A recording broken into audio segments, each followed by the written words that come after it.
Welcome to Whisky.com, where fine spirits meet. My name is Horst Lüning, and this is my son Ben. And today we have a closer look at the Springbank distillery.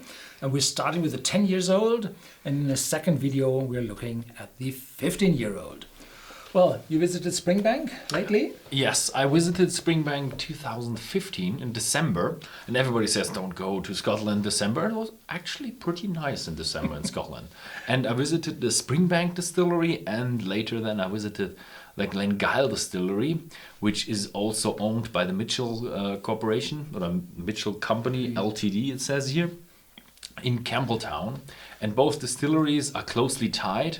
And the Glengyle is pretty new, and it wasn't very old distillery. They know nothing about the distillery except the name, and they renewed it. And both distilleries want to produce a very, very traditional style Scotch, and so they have malting floors. And when I visited them, they shared the malting floors. So they malted at Springbank and gave the malt to the Glengyle distillery. Yeah. Springbank is a distillery which is famous for its, handmade whiskey.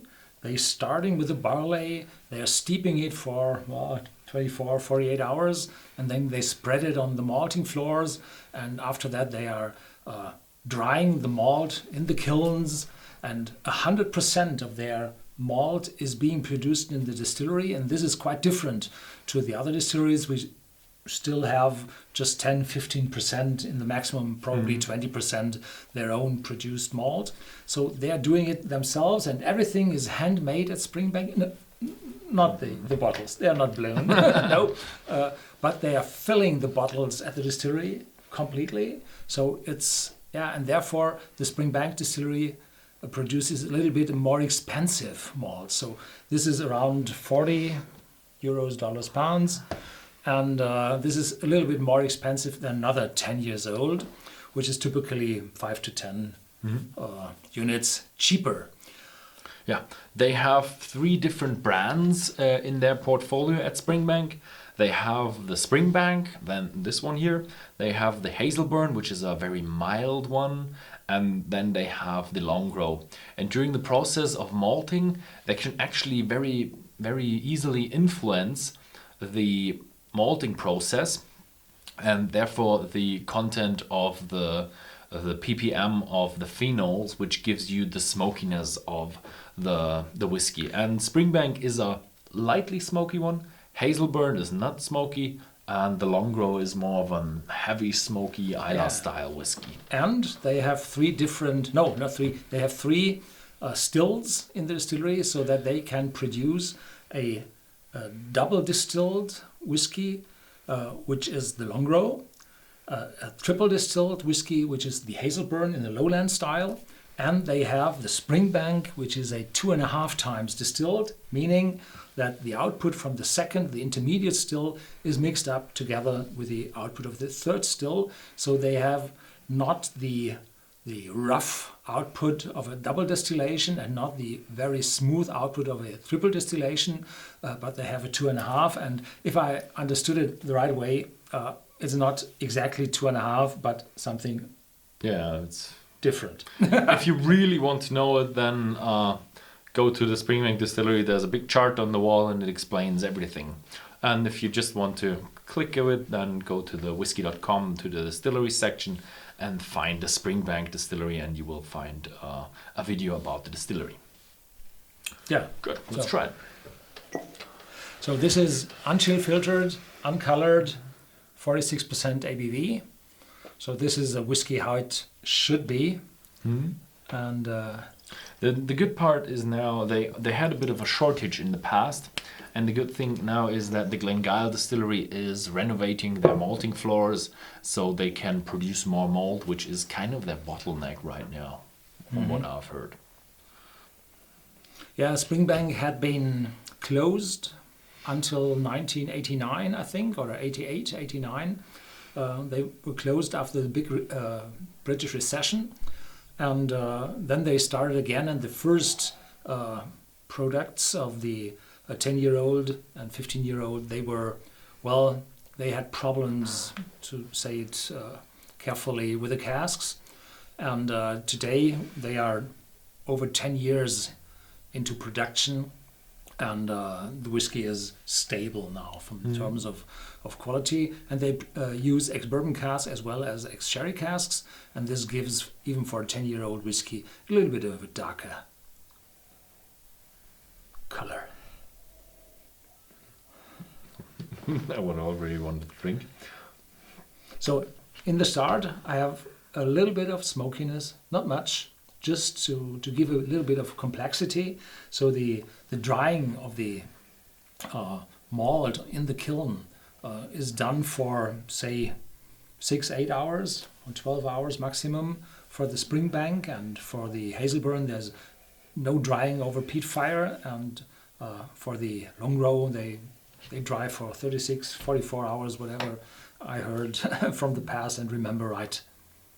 So there's a little bit of smokiness. I have a bit of a smoky character, but also for me it's a bit of a little bit of fruitiness, sweetness, and you have a lot of oak, some dark chocolate style. The cask is definitely there. So I had, in quite a special distance of the glass to my nose, add some vanilla as well. So there is it's a complex whiskey. From the nose, you can't say this is definitely a smooth one, or this is an unpeated one, or this is an extreme one, this is a spicy one. No, it shows everything. It's quite complex. Yeah, complex is a good way to describe it.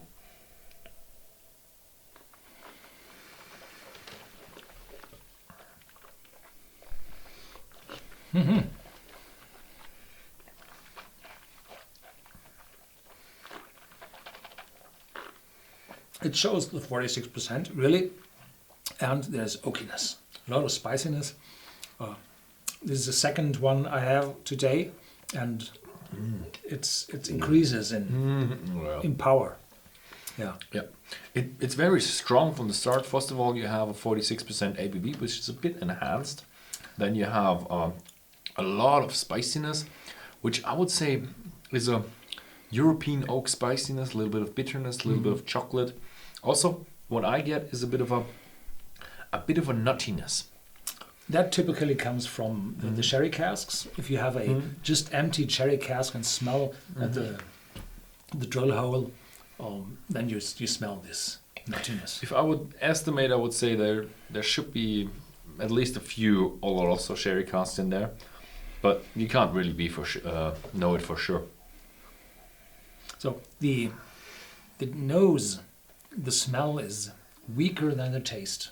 The taste definitely has more. Yeah, it's a very strong taste. Yeah, but it's a complex situation. It's a mixture between spiciness and smoothness. So it's a really good 10-year-old. Yeah.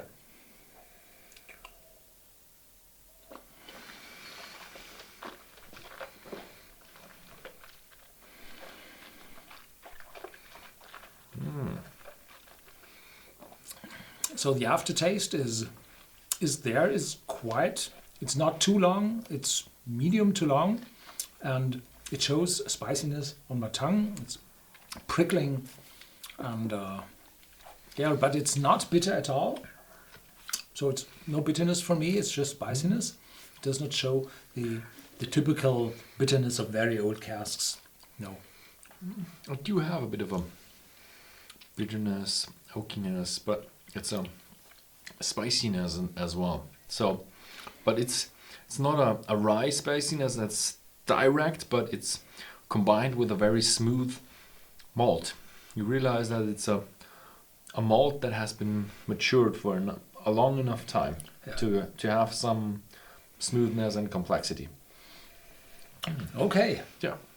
Yeah. Thank you very much for watching. If you'd like to know more about this, then please subscribe to our channel, and you will see the Springbank 15 over the next days. And thank you very much for watching.